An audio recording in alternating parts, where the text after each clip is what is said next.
GM, thank you everybody for joining us today. Today's Web3 Marketing Mastermind session will be on user onboarding and retention in Web3. I'm Christy Moscoso, one of the ecosystem marketing managers here at Chainlink Labs. Today we have Jenn Duong, marketing director at Parispace, joining us. Jenn, let's kick this off from the top in a personal place. You describe yourself as a Swiss Army knife marketer on LinkedIn. Why is that, and how did you get where you are today? So it's very funny. I'm actually, I used to be, I'll say used to be. I used to be very, very offended by being called a Swiss Army knife. And it used to be something that actually triggered me quite a bit. But let me give you guys like a little bit of context and background. So basically, I discovered VR in about 2014, right after I graduated high school. I was getting ready to go into college for film and television production.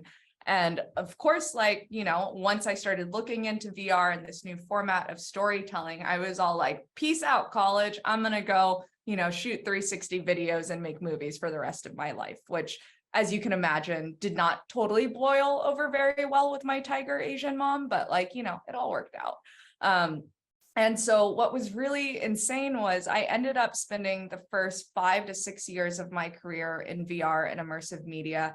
I shot and produced a lot of 360 campaigns for companies like Google, Samsung, Vice, doing a lot of commercial work and documentary style work on both the client side and agency side.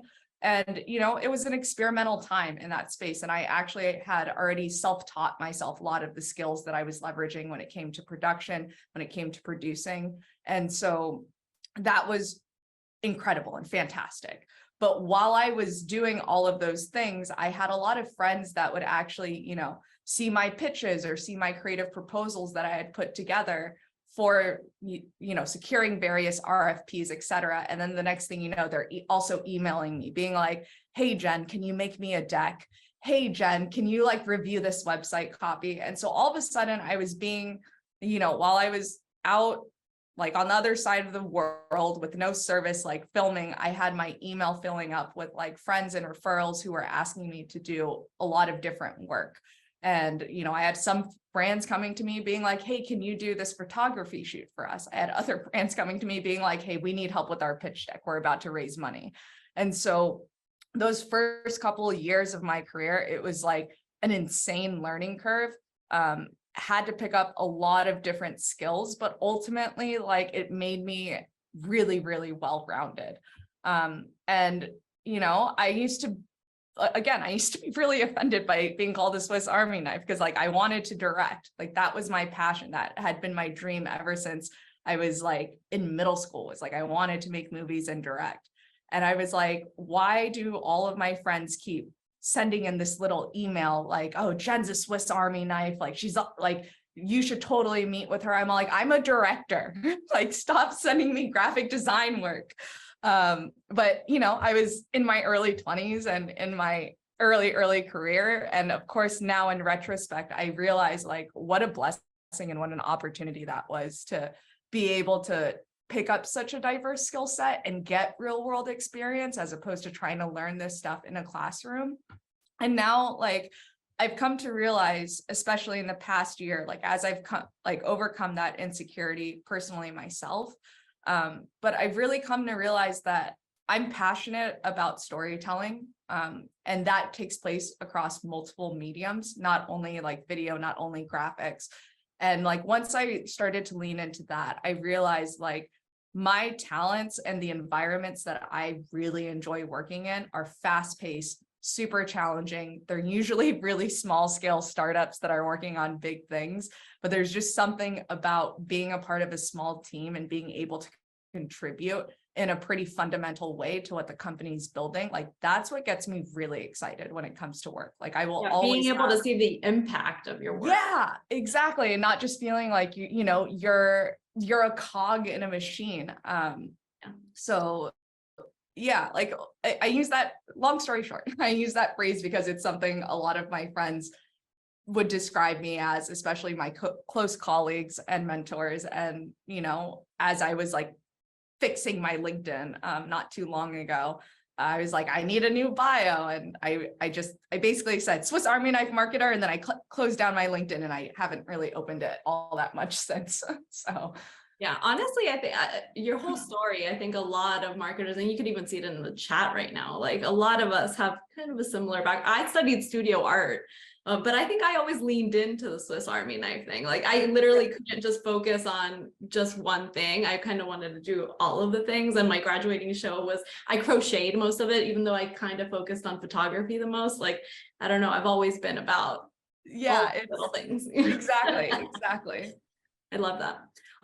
My second question for you was about just describing your current marketing approach at Parispace and how for this lens, right? How you approach user onboarding and retention through marketing.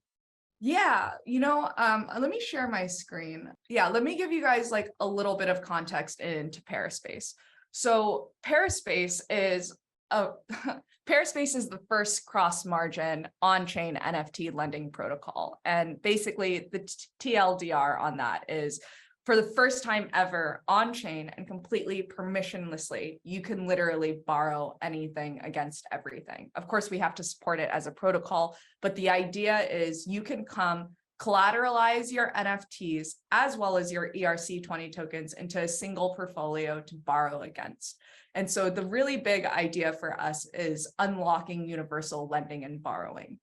And so what's really great about this, and a big thing that we talk about, is we need to really create better infrastructure at the application layer for NFT-Fi before we can scale to the masses. Because right now, like before Parispace launched, if you wanted to take a loan out on an NFT, let's say you had 2 Bored Apes and 2 crypto punks, and you wanted to take loans out against them. If you were to do this prior to Parispace, you would have to open up 4 different positions because you have 4 different NFTs that you want to take loans out against, even though some of them are of the same collection.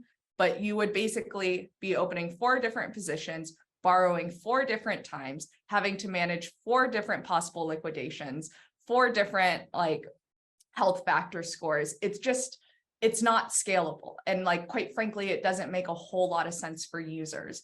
And so with a cross-margin system, we've been able to make borrowing and lending when it comes to NFTs incredibly efficient.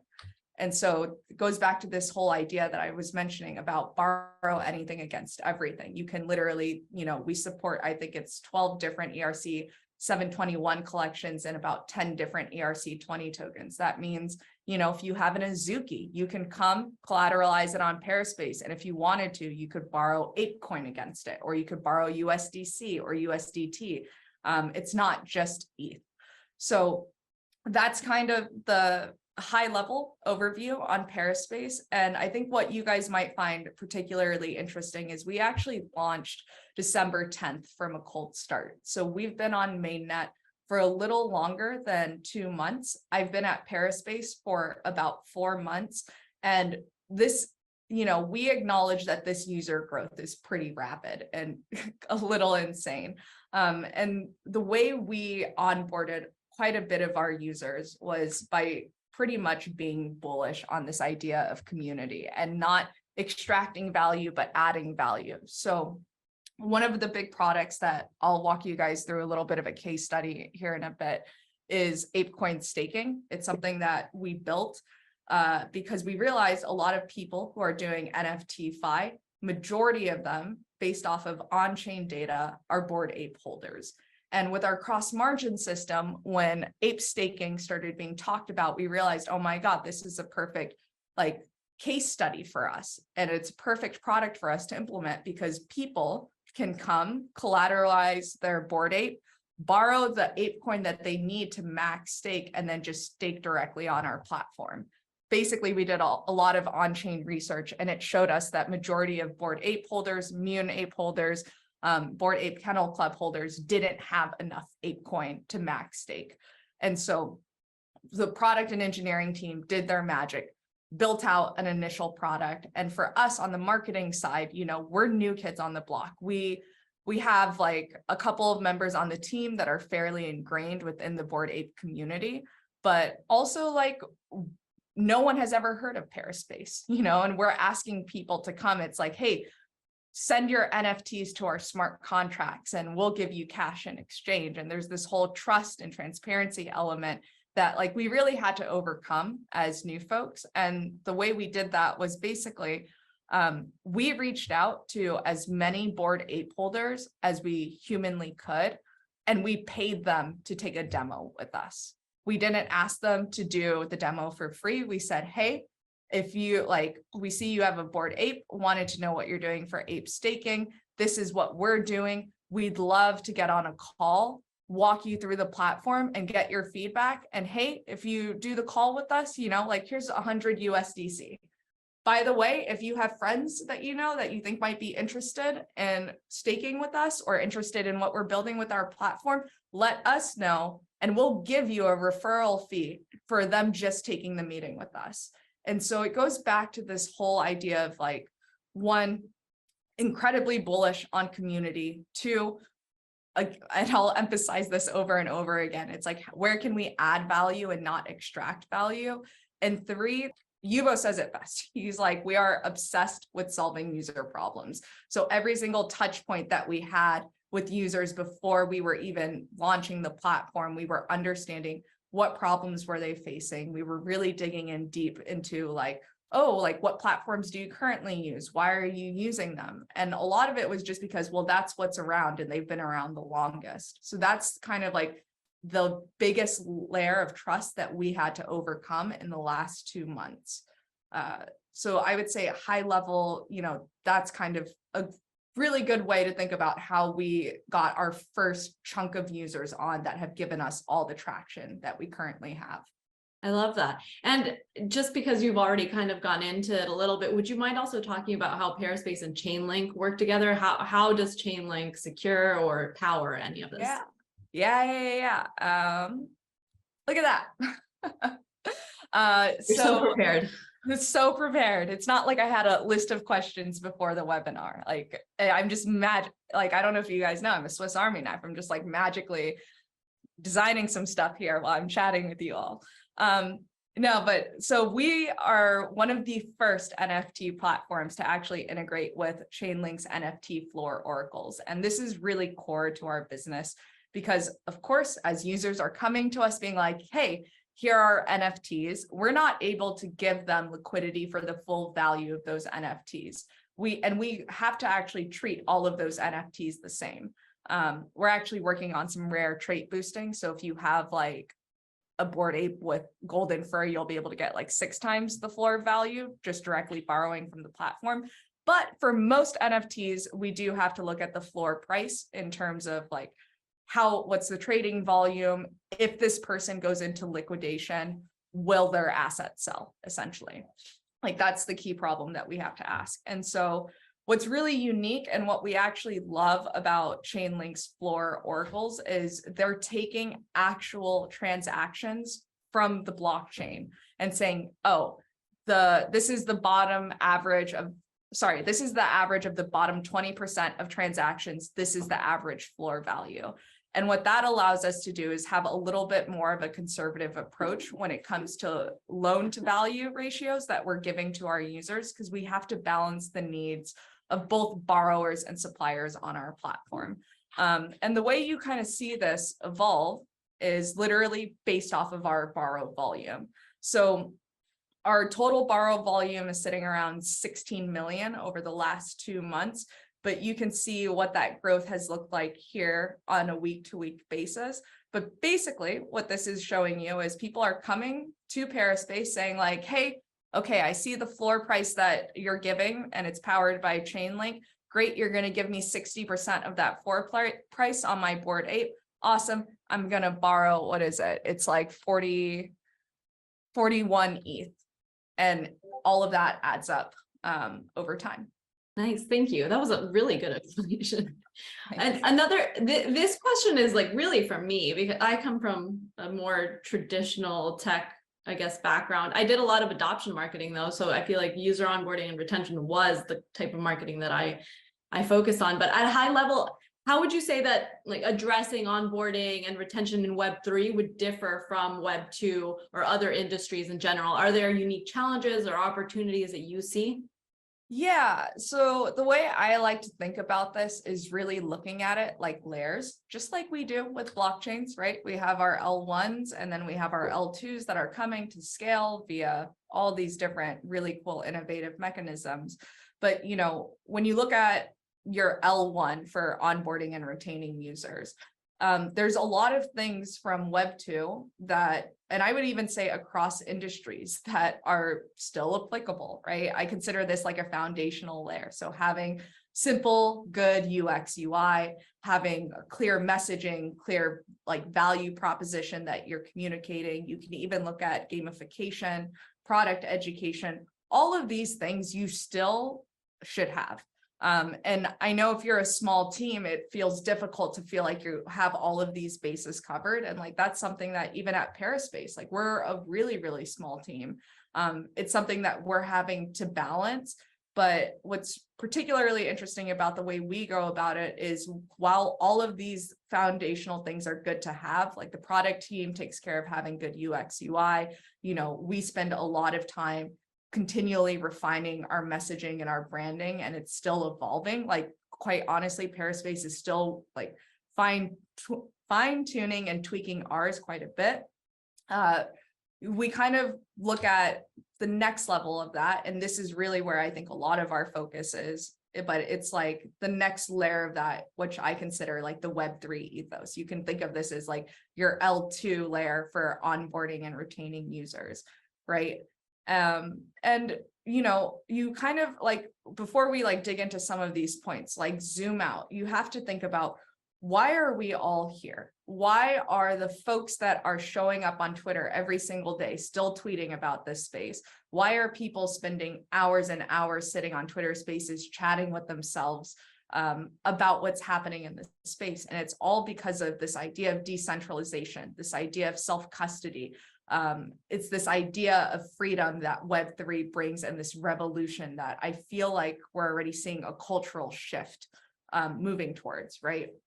And so for us as brands and marketers, this ethos, for me, and in my opinion, like this needs to be ingrained in who you are as a company, not just across your marketing verticals, but it really needs to be, I think, a massive driver of like, what's your mission? What's your vision? Like, what are you building? Who are you building for? And that comes with, transparency, decentralization. And like the big one that I would say is like over communicate and transparency above all else. Like for us, we're not a fully decentralized DAO yet. Our users are still having to trust us that the protocol operates in the way that we say it does, even though we have 7 different auditors and over 9 different audits and bug bounties and people constantly reviewing our code, and our code is open sourced. Like all of that is the bare minimum, right? Anytime we make a change to our code base, anytime we're about to push features live, we let our community know. We say, hey, this is going live like sometime in the next couple of days. This is what we expect. This is how it works. And then once it's live, we let them know like, hey, this is live. By the way, when we pushed it live, we did have to make some adjustments. It's like better to over communicate when it comes to any product updates that you're doing than under communicate, because it helps create trust within the team as well as within the brand. So that's like a really big aspect of, I think, onboarding and retaining. You have to build that trust and then you have to keep it. It's not something that is just given. It's something that you have to earn as a brand and as a team.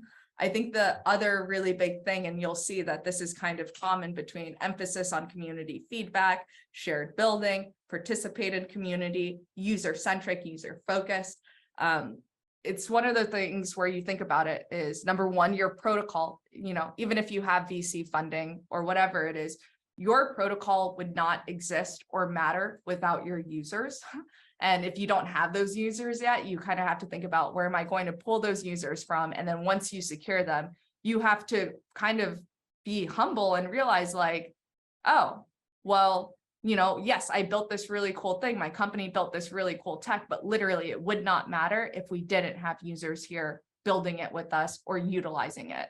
And so you take that to the next level, right? So there's this appreciation for your core users, But then you take that to the next level. And in the Web3 ethos, it's like, just because you don't have a DAO doesn't mean you can't build alongside your community. Like that is messaging and an approach that we've taken with our community that we found works really well for us. And it's also very authentic to who we are as a team. And you can actually see that within our ape staking product. So this is a screenshot from Figma when right before we did the final push to push ape staking live, right? And it's been about 2.5 months. This is what our ape staking product looks like today. And you'll see on the left-hand side, we've added auto compounding pools. Like before, we were just doing the basic APR that everyone else was doing, but we heard so much community feedback, not only from our own community, but just on social being like, hey, why isn't this auto compounding? So Parispace, we're excited to, share that we're the only third-party ape staking platform that supports auto compounding across all 4 staking pools. So that was one thing. And our current ape staking model was just peer to pool. We decided, okay, there are some people that don't want to borrow ApeCoin to stake, but this is still an audience and a demographic that they want to serve because they're a part of the larger community that we want to build. So we built out a peer-to-peer auto compounding ape staking product. We built out an earnings dashboard, a calculator, pool stats. We basically took all of the feedback that we were getting from the community, as well as just us as users ourselves, we were spotting things and we implemented all of that. And what that's resulted in is really sticky user retention. We're finding that users are coming back to our D app almost every single day or every other day because we're giving them a reason to. There's a little bit of gamification with ape staking. They want to see how much ape they're earning, obviously, et cetera. But it's we've built all the features to keep them coming back to the platform. Ultimately for us, it's we want Parispace to be the one place where they can do anything when it comes to NFT financialization. So you can see that in actual practice right here, and you can see how that looks on chain. I love that. So many parts of that. And I always call community the virtuous circle because of that, right? You're giving, you're getting back, and then it's it just turns into this perfect circle. Like a flywheel. I also liked your point on just the transparency, especially around releases and all of that. That's a lot of what I did. I mentioned my background is in adoption marketing. A lot of what my job was release marketing. It was at Salesforce where I was before. It was 3 times a year. Everybody knew when to expect. Obviously, there was a lot of transparency on whether or not something was going to make it out. Most of the time it did. But a lot of it was just being super transparent about when those things were coming out, what they were. We had treasure hunts where we had all of the release documented, and then we would let them actually go in, read everything that was going to be released, and then give us in our community, which was called the Trailblazer community, what is your favorite? What are you most excited about? And from that, we would put together all of this other adoption content. So webinars, maybe it was more, written out documentation if they found that it was lacking, whatever it was, but it was that virtuous circle that you were discussing. And one of the other things that I'll say too is don't think of transparency as a double-edged sword, especially when we're talking about releases, because people are all well, we don't want to give a date and over promise and under deliver, or what happens if we don't meet that date and we need to push. And the way I say it is we like to at Parispace ourselves, because we were giving dates, or we'd say closer to the end of the week, but now we're giving our dev team a little bit more breathing room. But people are fine knowing that it's hey, our target is to release this next week. We should be able to do that as long as these things check out. And if not, we're going to let you guys know if you need to expect it later. And that's been sufficient, right? I also think a lot of projects and protocols run into this problem of well, I'm trying to build up hype. And I want mysterious marketing. And for people you know what I mean? And it's that works for some brands. I think you have to have a lot on point and a lot right and a lot already done in terms of what's behind the doors. Because typically to build up hype, that means, you know, you already have some like marketing deals secured. You already have some KOLs secured. Like you actually have things lined up to build a proper campaign like that. It's not something that, excuse my language, but it's not something you should be pulling out of your ass.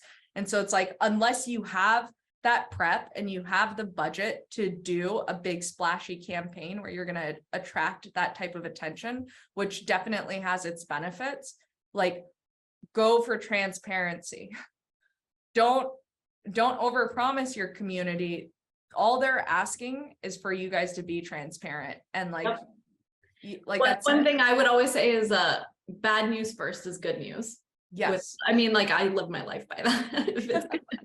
I might as well just like put it out there because it'll be worse if you just, you know, hold on. Exactly. And like we're also operating in a space that has so many bad actors, so many rug pulls, so many scammers. Like these users have every single right to question your platform. They have every single right to question why it is you guys do the things that you do. Like even for us, like we experienced that. So we started hosting weekly Twitter spaces. We started doing like a lot of various things, but I remember I was like, whoa, I wasn't expecting so many people to like really want to know like who our auditors are beyond, you know, just like knowing the names, but like they want to know who the auditors are. Oh, we saw this like one thing that was identified in your audit. What does that mean? Like there needs to also be this ethos from the company that encourages users to don't trust, always verify. We say that ourselves. We've had like, you know, we've had things that the community has been like, hey, I don't think that data is showing correctly on the front end. And it's like, thank God, you know, thank God it's all on chain. And we have a community that is literally verifying our stuff. Yeah, and you've already kind of gone into this part, but just to like discuss tactics and strategies a little bit more, are there specific tactics or strategies that you found more effective when it comes to actually nurturing customer relationships? You already mentioned some of them, like Twitter Spaces. Yeah, I told you guys I'd hit on this multiple times, but there's so many different things that you can do and tactics. And I think like a really good exercise to basically create a framework for when you're thinking about what tactics or strategies can I do. I would say make sure that you have that framework created with how can I add value and not extract value from my community. And you'll come up with a slew of things you can do. There are things that you can even do without budget. Like being willing to hop on a call, even if the person you're hopping on a call with is like, hey, I'm not doxing, I'm not turning on my camera, but your team rolls up and it's like, yo, we're going to walk you through this step by step. We're going to do a demo with you guys, and like having the team on camera, like that's huge. That's adding value. That's not extracting value. Twitter Spaces, an open recorded forum that anyone can come in, ask questions, learn, or just like sit and hang out and vibe and hear the updates that are coming. And, you know, I think like the big thing, it actually kind of goes back to that first point, but it's like, be reply guys, have your team be reply guys, because it really does make a difference. Oh, I am missing a screenshot on this, but that's okay. Like this is just some of the user feedback and social feedback that we've gotten from some of our users because of the value that we've been able to add, not only through our product, but at every single touch point we have with these users. It's like, once a user is onboarded, it's not like, oh, they're onboarded, that's one and done. We are available and accessible to them at pretty much any point in time. If they ever DM the Parispace main account, they can probably expect a reply within 1 to 2 hours. If they ever go into Discord and ask a question, they can probably expect a reply much sooner. But do you like, actually set like SLAs for that kind of stuff? We're starting to. What I will say is like Twitter's algorithm was pretty effed up this past month, like the algorithm, the tracking. But for us, it's more, we're kind of going with this approach of just reply to everything. any question, like reply to it. And then like, we'll mix it up where the main account won't always be the one replying. We'll give our BD and community folks an opportunity to reply. So that way people aren't constantly having me tweet at them, which is really great. The other one that I would say, and I know not all companies are able to do this, but you could even do this without significant budget, but create authentic brand experiences. Like these people, like our users, and I really think majority of people in this space that exist on NFT Twitter, crypto Twitter, they just want to hang out. They just want to like meet in person. There's this really cool niche thing that we're all really, really passionate about, and creating these relationships and facilitating these spaces where people can meet and create relationships and foster relationships in person has a lot of value. You know, again, we've only been around for a little bit, and we've done a lot of things from sponsoring large meetups to smaller, more intimate meetups to obviously side events at major conferences. But like, we're not going out there being like, all right, let's write everyone a check. Like, we're finding the builders and the community members that really understand what we're doing, you know, that are like, yeah, I'm really bullish on your platform and it feels like a good fit. And it doesn't feel like we're just trying to sell you our brand down your throat.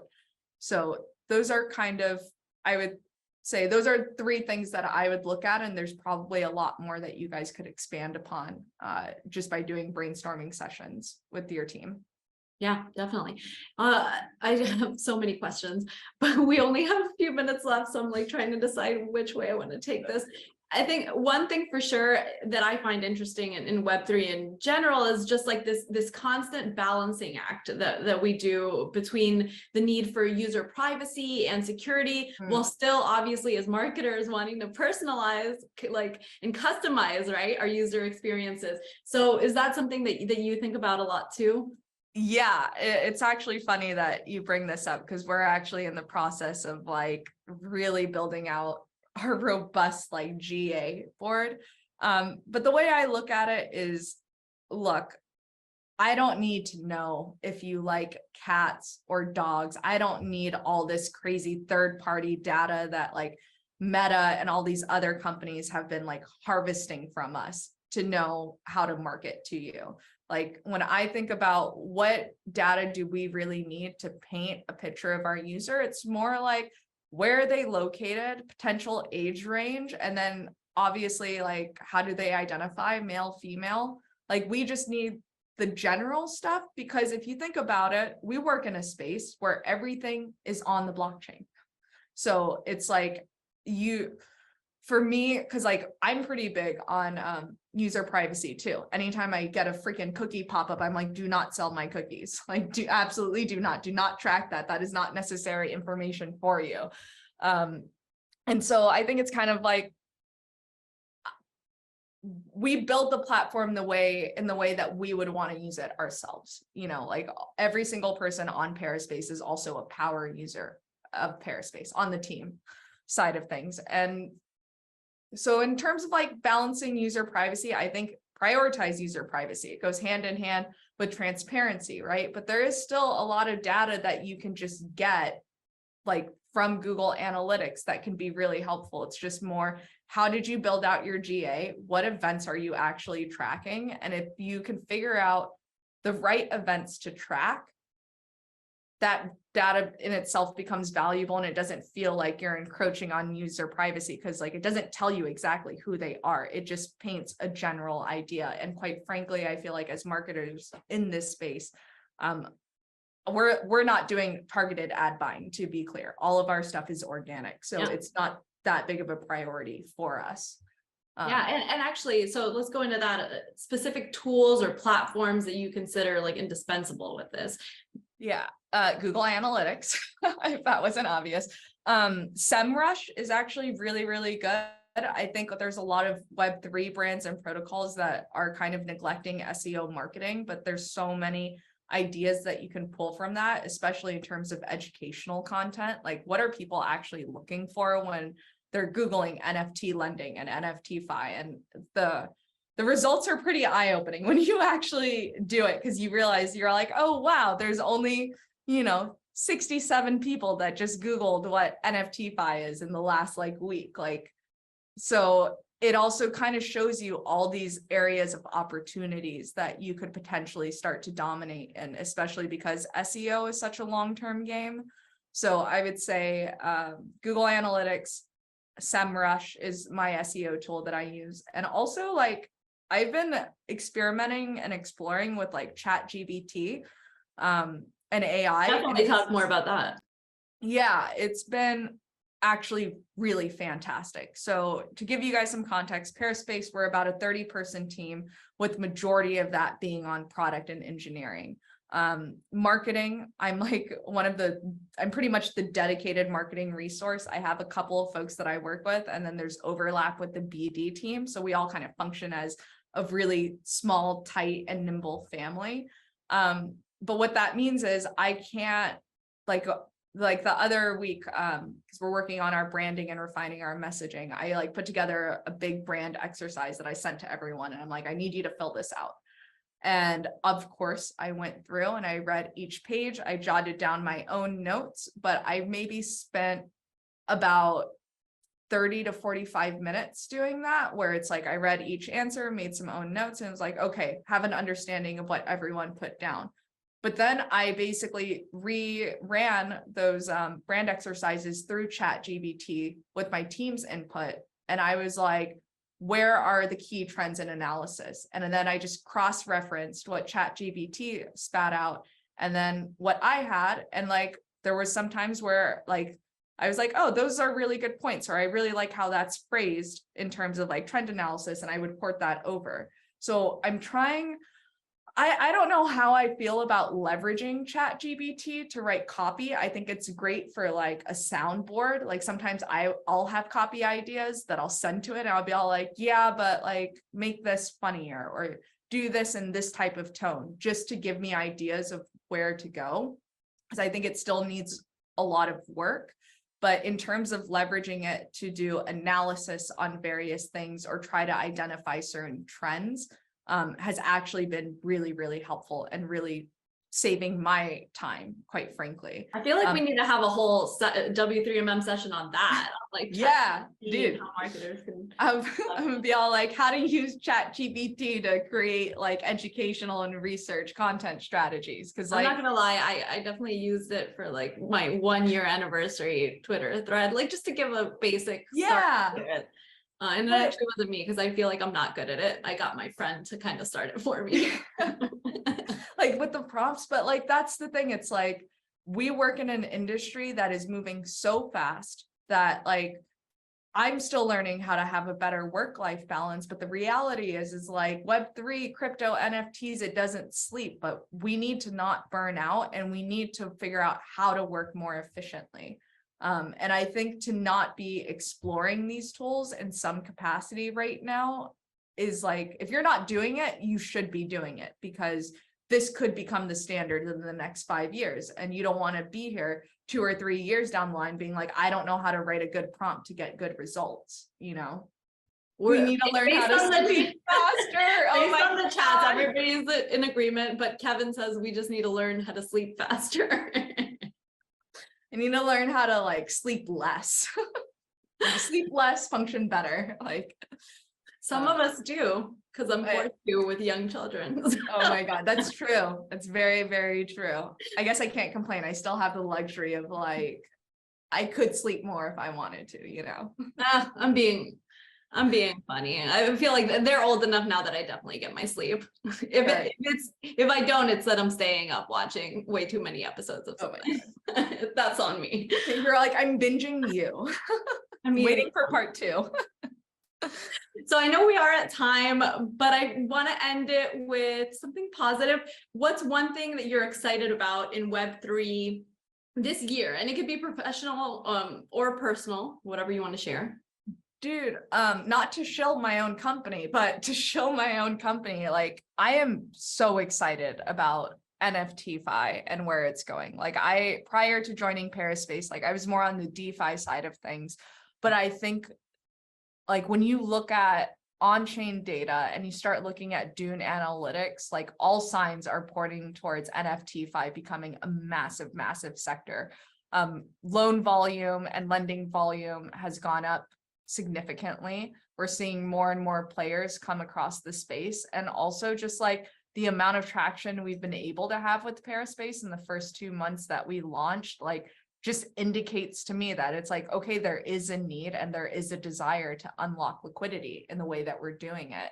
And so I feel like our journey's just started. I'm also a workaholic and obsessed with work. So like, I'm just really, really excited to put our heads down to the ground and just grind for the next year. Cause I think, I really think that Parispace can build the scalable infrastructure to bring on the masses to NFTi, especially as more and more assets start to come on chain.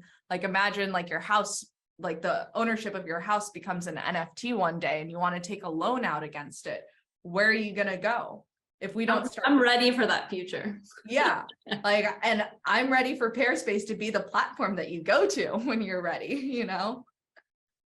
Well, Jen, I really appreciate your time today. I don't see, correct me if I'm wrong, Chuhan, but I don't see any questions. We have one. Oh, did we get some? Okay. Yeah. What is it? So the question is, what is your advice to others who have a few projects we like to bring out to the community, just have a difficult time in connecting? Because the ability to communicate like you all are doing a great job at, do we need to get someone to speak for us? Yeah. So if you're a founder, and like this isn't your strong suit, it's definitely one you as a founder probably need to work on those skills, right?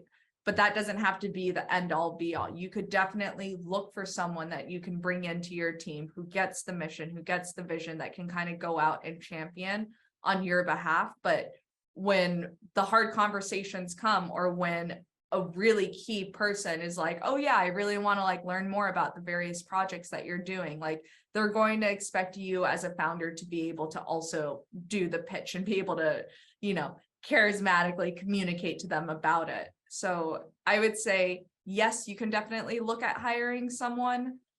Also, when you're reaching out, don't be discouraged. And obviously, wherever you can get warm intros, try to get warm intros. But also at the same time, if you recognize that, you know, public speaking is not your skill, or like you're like, I don't really feel like I'm good at selling the product or selling the company I'm working for, like it's definitely put in some time on the weekend and like read books, listen to TED Talks, grab your partner or grab a close friend. And it's like, hey, I'm going to buy you a really nice dinner after this. Because remember, we always add value. We don't just extract. It's like offer to buy them dinner or do something nice, and practice just looking at someone, talking to them, like what's your 30-second pitch for your company? What's your 1-minute pitch for your company?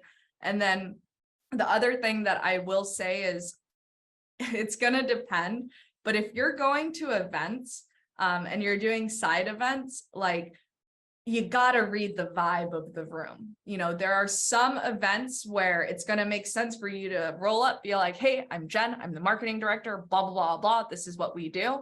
And like, people will be like, great, here's my card. Let's set up a meeting afterwards. Like you will meet VCs, institutional folks that totally jive with that just want to get straight to the point. They got places to be. But if you're looking at fostering community and actually fostering authentic relationships, it's like read the vibe of the room and like add value, ask people about themselves, learn about what they're doing, like learn about what they're building. And then if there's a plug or you're like, oh, that's really cool, I actually think we can collaborate. Here's what I'm building. Like those are ways that I would approach conversations that actually make a difference. Like you don't need to go to a lot of these side events saying, I'm going to get a deal done. You should go to these side events going, hey, I want to meet some really dope people that maybe I can collaborate with in the future. If not now, then in the future, right? Build your network while adding value, and don't just extract value. If you're going to these events and like shoving your company down these people's throats, no one's going to want to follow up with you afterwards. You know, like I hope I didn't say that too bluntly, but it's like, yeah, I think you're right. I think so much of it is actually practice. Like it's just practice, and then also being present. Like the practice is all really so that you're confident enough to be present and like be able to respond appropriately. And yeah, there's a lot of emotional intelligence to the whole thing. Active listening is a big one. There we go. Well, once again, I don't want to take too much more time. Thank you so much for staying an extra 5 minutes. And I feel like we got like life lessons out of this one, Jen. I really appreciate it. Chuhan, thank you for being here. I would have missed that question. See, it's really hard. There are a lot of like things on the screen that you have to keep up with, the chat and the question panel. So I appreciate you being here and helping with that. I hope everybody who attended got a lot out of the session. I know I did. We will post a video recording of this on YouTube in usually takes about a week for our editors to get everything through, but I'll make sure and share that in the follow-up email that goes out to anybody who registered or attended today's session. And then just like a quick shout out again, I gotta plug my stuff. We do have our next session, which will be a build panel on supercharging DApp growth, and that'll be on March 28th at 11 a.m. Eastern time. I think I have I still have it in my haste. I just put it into the chat so that all of you can register in advance. Hope to see you then, and remember to fill out the survey on your way out. Thanks, everyone.